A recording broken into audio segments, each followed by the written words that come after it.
Baiklah, Assalamualaikum warahmatullahi wabarakatuh. Perkenalkan, nama saya Dias Laila Nurrahma, BP 181024/1006.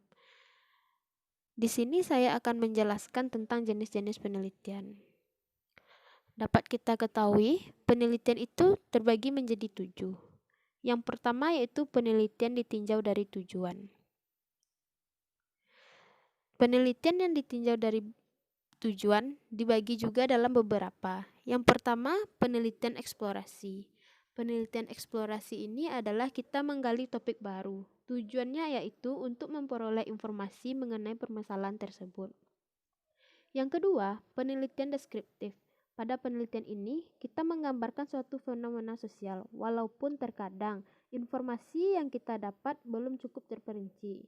Yang ketiga yaitu penelitian analitis atau eksplanasi. Pada penelitian ini, kita menjelaskan mengapa sesuatu hal itu terjadi. Penelitian cakup analisis hubungan sebab akibat antar faktor yang hendak dipelajari. Analisis pada penelitian ini dapat didasarkan pada hipotesis yang telah dirumuskan. Yang kedua adalah penelitian ditinjau dari manfaat.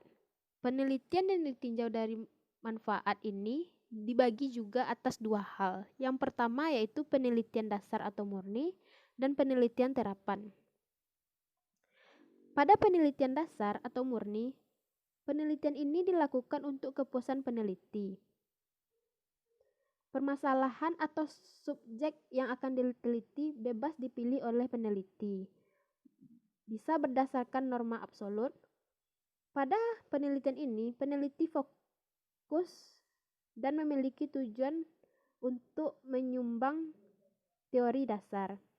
Keberhasilan dinilai ketika dimuat dalam jurnal atau berpengaruh pada komunitas ilmuwan. Selanjutnya yaitu penelitian terapan. Penelitian ini dilakukan untuk sponsor. Permasalahan yang akan kita teliti itu ditentukan oleh sponsor. Sponsor diberikan berdasarkan manfaat dari hasil penelitian. Fokus pada kemampuan untuk menetralisir hasil penelitian. Tujuan utamanya adalah tujuan praktis. Keberhasilan dinilai ketika hasil penelitian dipakai oleh pihak sponsor. Yang ketiga, yaitu penelitian yang ditinjau dari rentang waktu. Penelitian ini dilakukan terhadap sebagian dari gejala atau populasi pada satu waktu tertentu. Biasanya mudah dan murah, tetapi tidak dapat meliputi perubahan sosial secara luas. Penelitian terhadap satu gejala sosial dalam jangka waktu tertentu yang dilakukan lebih dari sekali. Lebih rumit dan lebih mahal, tetapi efektif untuk melihat perubahan yang terjadi pada suatu periode waktu yang panjang dan informasi akan lebih kaya. Penelitian ini terbagi menjadi beberapa. Yang pertama yaitu panel studi. Panel studi adalah pengamatan atas kelompok orang yang sama dalam waktu yang berbeda. Yang kedua yaitu time series, yaitu pengumpulan jenis informasi yang sama tentang perubahan gejala dari sekelompok orang dalam waktu yang berbeda, sehingga dapat dilihat ada tidaknya perubahan dalam kelompok itu. Yang ketiga yaitu cohort study, yaitu pengamatan atas perubahan gejala pada sejumlah responden dengan karakteristik yang sama yang dapat dilihat dari pengalaman hidup yang dimiliki. Pada penelitian ini, penekanan terhadap kasus-kasus tertentu selama satu rentang waktu yang terbatas. Data yang dikumpulkan dalam penelitian ini sangat rinci dan variatif. Baiklah, kita masuk pada penelitian yang keempat, yaitu penelitian ditinjau dari teknik pengumpulan data. Yang pertama yaitu experimental research, yaitu subjek penelitian terbagi dalam dua atau lebih kelompok.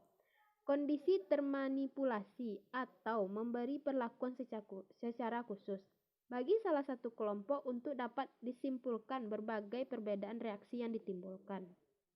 Yang kedua yaitu melakukan survei. Peneliti diajukan pernyataan tertulis dalam bentuk kuesioner atau wawancara lisan yang hasilnya direkam. Data yang telah dikumpulkan tersebut dianalisis dalam bentuk presentasi, tabel, dan grafik. Kemudian dapat diperoleh gambaran tentang pemikiran subjek penelitian terkait dengan topik yang diajukan. Biasanya, menggunakan sampel atau sekelompok kecil dari suatu populasi, sehingga data dari sampel data dapat digeneralisir untuk populasi. Yang ketiga yaitu content analysis, yaitu peneliti mengumpulkan data, informasi yang bersifat simbolis, seperti gambar, film, teks, lirik lagu. Peneliti sebelumnya mengidentifikasi bentuk materi yang akan dianalisis, seperti buku, majalah, sinetron, dan sebagainya. Lantas membuat sistem untuk merekam aspek-aspek penting di dalamnya, sehingga dapat ditampilkan hasil temuan yang terukur dalam tabel atau grafik. Yang keempat, exciting statistik, yaitu peneliti menggunakan data statistik yang ada dan disusun kembali. Data itu tersebut dalam bentuk baru yang lebih sesuai untuk penelitiannya sendiri. Setelah itu, dilakukan field research, yaitu penelitian tidak mulai dari perumusan masalah, tetapi dari memilih kelompok masyarakat yang akan diteliti. Peneliti mengamati langsung subjek yang akan ditelitinya. Kemudian peneliti akan membuat catatan berkala berdasarkan kegiatan atau kejadian sehari-hari sehingga peneliti memperoleh fokus penelitian. Yang keenam yaitu historical comparative research, yaitu peneliti mengumpulkan data yang jelaskan aspek-aspek kehidupan sosial dalam periode-periode yang berbeda atau bentuk-bentuk kebudayaan yang berbeda. Biasanya peneliti menggabungkan teknik pengamatan, wawancara, dan dokumen statistik. Yang kelima yaitu penelitian yang berdasarkan bidang yang diteliti. Pada penelitian ini juga terbagi dua, yaitu penelitian sosial dan penelitian eksakta. Penelitian sosial ini adalah penelitian yang dilakukan secara khusus di bidang sosial, seperti ekonomi, pendidikan, hukum, dan lainnya. Sedangkan penelitian eksakta yaitu penelitian yang dilakukan secara khusus meneliti bidang eksakta seperti kimia, fisika, dan lainnya. Yang keenam yaitu berdasarkan tempat penelitian. Penelitian yang dilakukan berdasarkan tempat penelitian ini terbagi menjadi tiga, yaitu penelitian lapangan, penelitian kepustakaan, dan penelitian laboratorium. Yang ketujuh yaitu penelitian yang dilakukan berdasarkan bidang ilmu.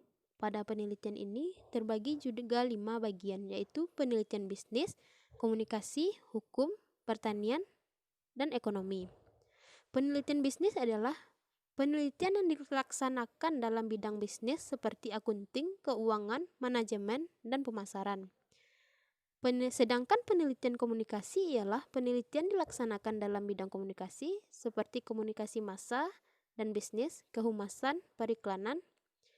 Penelitian hukum ialah penelitian yang dilaksanakan dalam bidang hukum, seperti hukum perdata, pidana, tata negara, dan internasional.